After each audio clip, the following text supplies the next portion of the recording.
Where can you find hope and comfort when the situation you have in your life is so painful that you can't imagine living like this forever?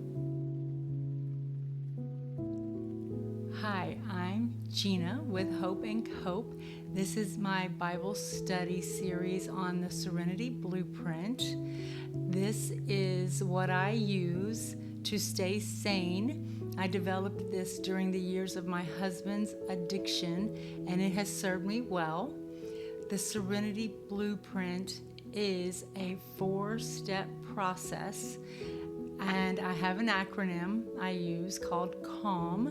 And so we're going to control our thoughts, accept reality, look to God, and maximize forgiveness.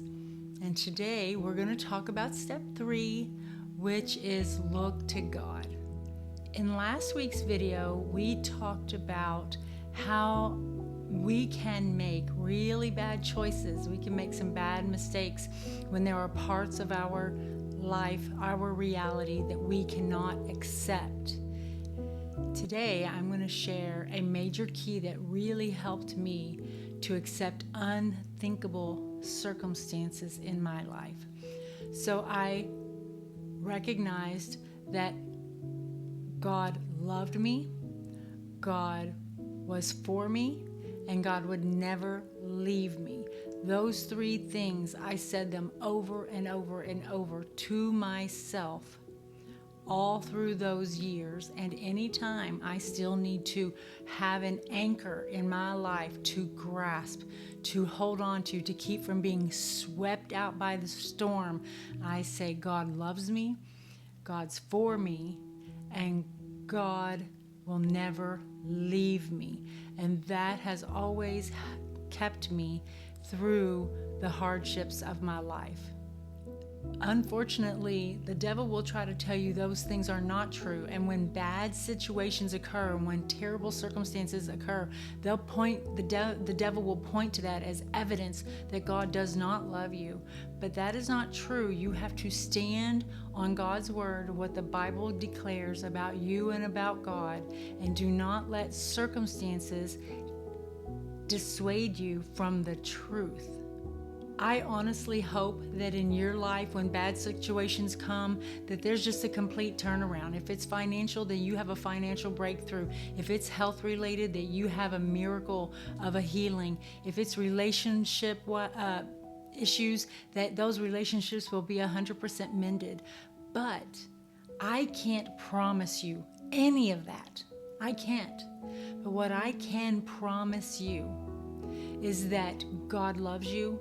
If you are a child of God, if you believe in God and are living your best according to God's plan for you, then I can promise you that God loves you regardless. Okay, God, step 1 or check 1 is in the bag, that God loves humanity. God loves people. The Bible tells us that for God so loved the world that he gave his only begotten son. So we know that God loves us. And then that God is for us and that he will never leave us or forsake us.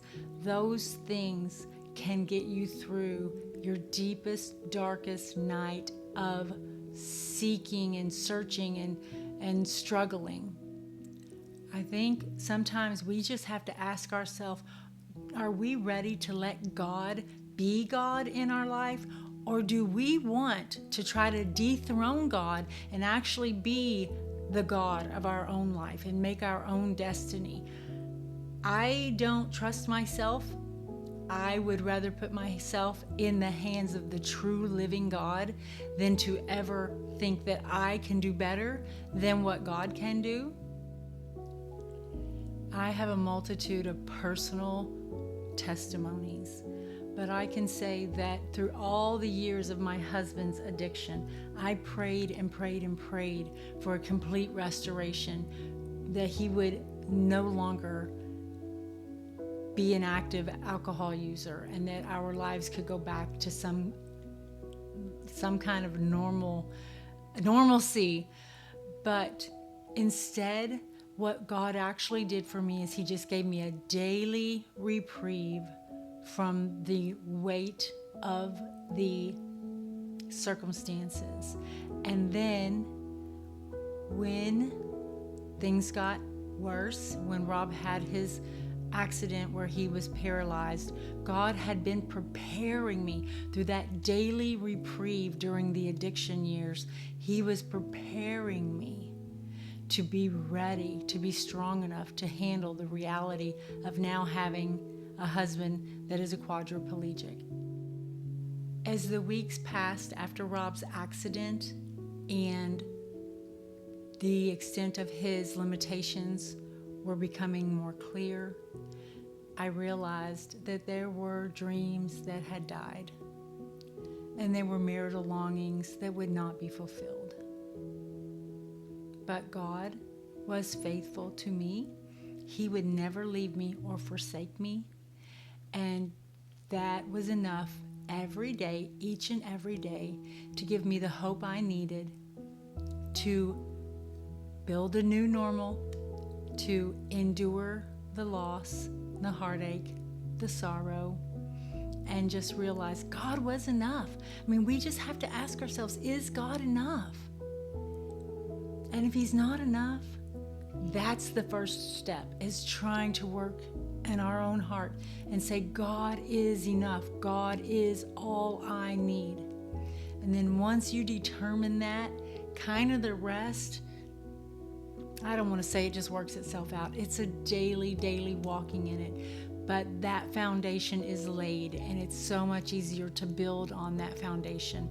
That as long as I have God in my life, I can be happy. I can be fulfilled. I can have a new normal. I can have quality to my life. It might not be the way I pictured it, but it's still good. It's still acceptable. It's still pleasant. It's still, there's contentment, and there's fulfillment, and there's fruit, and there's joy in all of these things, even though they're so far different than the way I had expected them to be. That kind of surrendered thinking can set you free from the dread of the future. It absolutely can, when you know that God will be with you through anything you go through. So, beloved ones, this week I want you to ask yourself if you too can have a hope that is far beyond your circumstances. If not, then ask God to help you. Ask Him to show you how to surrender to Him and to trust Him for your future. I hope this was helpful. That is my goal with every video I make, is to bring value to you. And it's the same with the description box. I always put a song and a Bible verse in there. If this was helpful to you, please hit the thumbs up button. That's always helpful. And share it with a friend that might need it. Right now I'm putting out content twice a week, so be looking for that. I love you. I'm always praying for you. And until next time, God bless.